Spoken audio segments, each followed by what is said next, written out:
Et c'est Nancy qui est avec nous. Bonjour Nancy, merci d'être là. Bonjour. Aujourd'hui, avec vous, on va parler de l'entretien d'embauche. Comment le réussir? C'est vrai que ça fait peur déjà.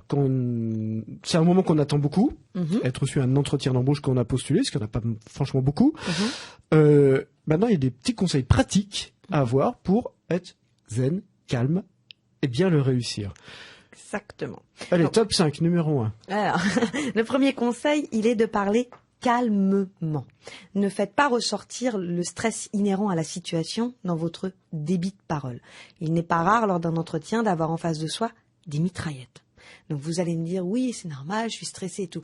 Oui, mais ça peut vouloir dire autre chose. Ça peut vouloir dire aussi que tant qu'on vous donne la parole, vous la prenez et que vous avez peur d'oublier vos idées ou que vous avez peur du silence. Donc, parlez calmement. Et on va reprendre un principe que les instituteurs et institutrices utilisent beaucoup en maternelle et qui est quelque chose de passionnant, qui s'appelle le bâton de parole. C'est-à-dire le bâton de parole. Voilà, je prends la parole et je la laisse à mon interlocuteur. Je veille à faire un échange de ping-pong, comme ça, chacun son tour. Ça a pour effet, de vous calmer, de laisser venir les questions et de prendre le temps de réflexion avant de répondre. Et ça laisse à l'autre un temps très très important et qui est souvent omis par les candidats, le temps d'ingurgitation.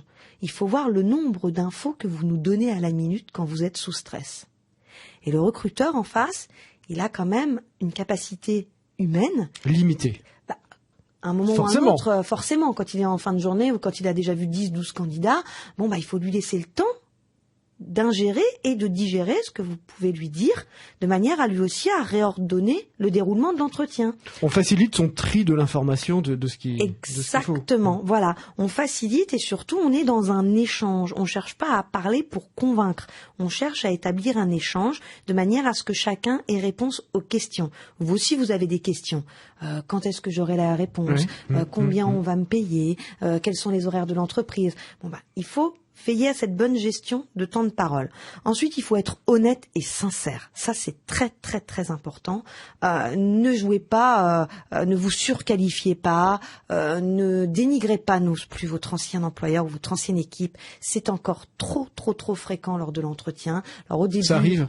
Oui, et puis c'est au début, ça passe à peu près bien. Puis c'est quand on commence à gratter que effectivement les gens commencent à dire ouais, mais mon supérieur m'a jamais laissé prendre des responsabilités, etc. Donc on reviendra sur l'entretien, mais retenez de parler calmement et de bien articuler.